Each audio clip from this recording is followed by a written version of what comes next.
Reddit ha sido tendencia las últimas 72 horas. Dejando helado a más de uno por el gran abismo que hasta el día de hoy ha despertado un oscuro secreto. La historia que estoy a punto de contarles es 100% real y rescatada por muchos usuarios de Reddit y otros foros. ¿Qué secretos esconde la Fundación Xonaka 125? Pues ya lo veremos.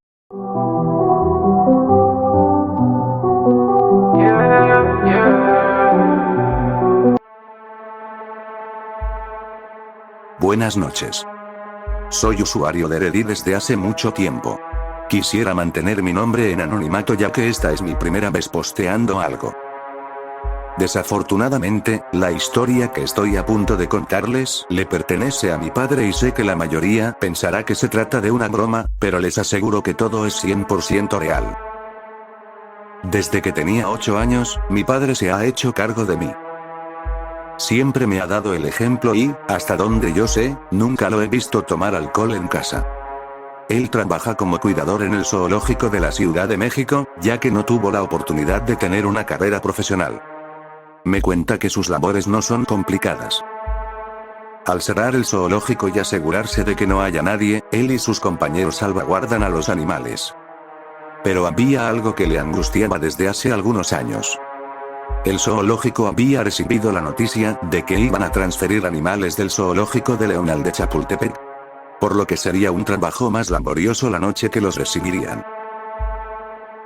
Cuando los camiones llegaron, mi padre se detuvo a recibir al conductor y completar los trámites necesarios. Al terminar de revisar los documentos, mi padre notó que el chofer estaba nervioso, pálido. Siendo atento y servicial, le ofreció un té con un pan de queso. Mi padre no se atrevió a preguntar qué pasaba, suponiendo que el conductor estaba cansado y hambriento. Entonces, el chofer le dijo a mi padre que desde las 11 de la noche, el orangután comenzó a golpear las paredes de su jaula. Al principio, no parecía nada extraño, pero los golpes se hicieron insistentes, como si quisiera llamar su atención. Cuando el conductor miró por el espejo junto a la puerta y cruzó la mirada con el orangután, este lo estaba mirando, y riéndose de él. Mi padre es escéptico en cosas paranormales, pero también se asustaría si estuviera en la misma situación. Pasaron 20 o 30 minutos cuando los cargadores terminaron de reubicar a los animales en sus hábitats, y por la misma hospitalidad de los guardias de Chapultepec, los demás se quedaron a cenar más café y pan. Sin mucho que hacer, mi padre notó que el chofer se había calmado por fin, con la seguridad de que esto lo olvidaría por la mañana. Eran las 2 de la madrugada y el chofer junto a los transportistas tenían que regresar a León, ya que el camino era largo. Por fin se despidieron y aún les esperaba una larga jornada. Y por mera curiosidad, en uno de sus recorridos, mi padre fue al área de los primates a revisar qué cosa hacía este orangután tan anormal como lo describía el chofer. ¿Un orangután de Borneo?, pensó, y sí, sus facciones se ven muy expresivas, pero a mi padre no le causó intriga alguna. Diría que los días transcurrieron sin más, pero toda la actividad suele ser en las jornadas nocturnas de mi padre.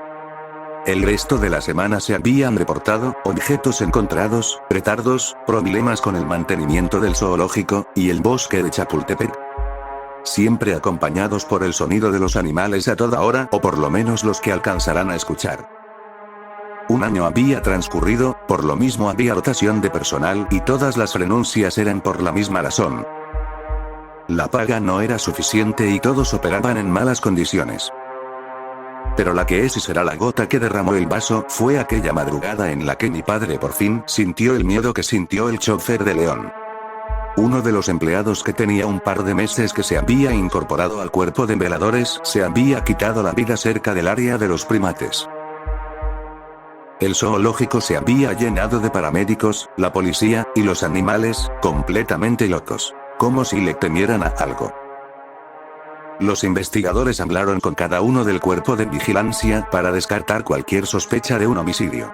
Y las únicas conclusiones fueron que se había quitado la vida por problemas familiares y económicos, ya que no se encontró indicio que tuviera problemas con la delincuencia.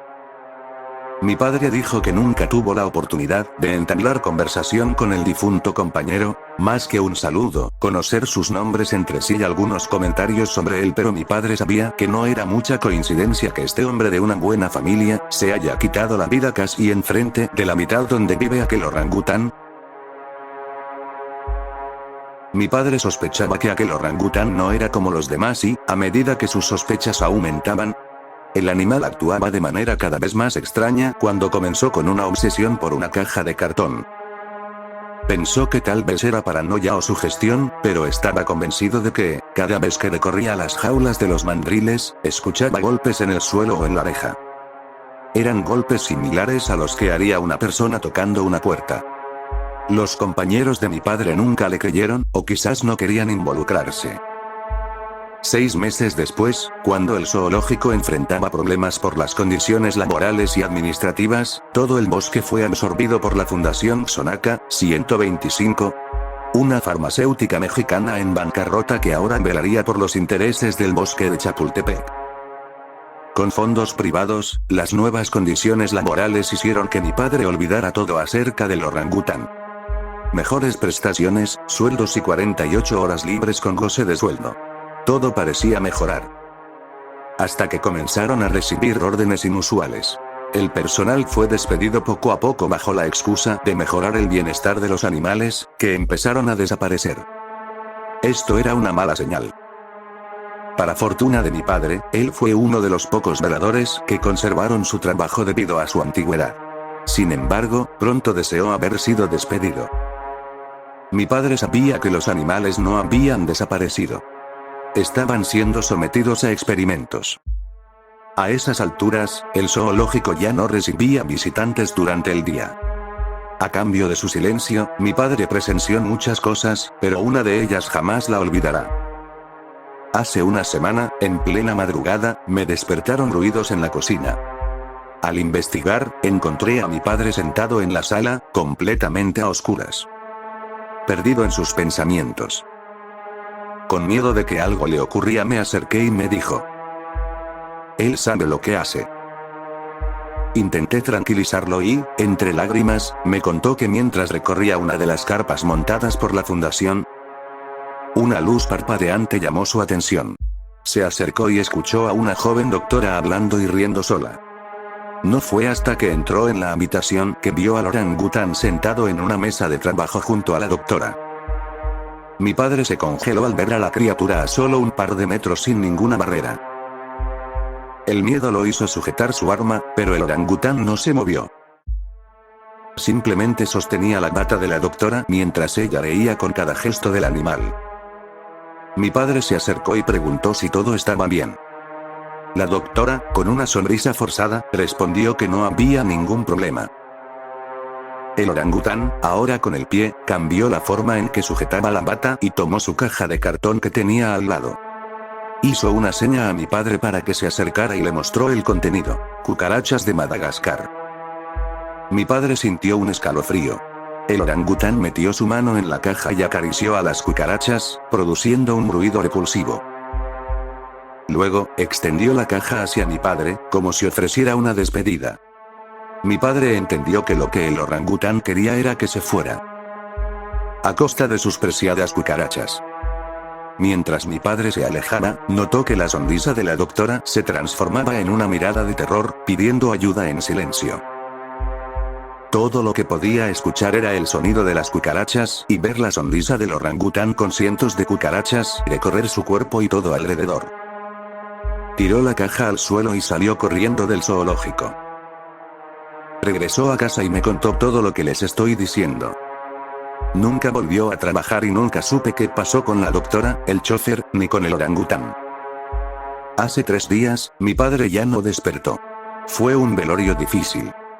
Para mi sorpresa, un señor desconocido vino al velorio, era el chofer, y después de platicarle toda la historia lo único que me dijo fue que seguramente ese maldito orangután lo sabe. Y las últimas 2 noches he estado pensando que tiene razón.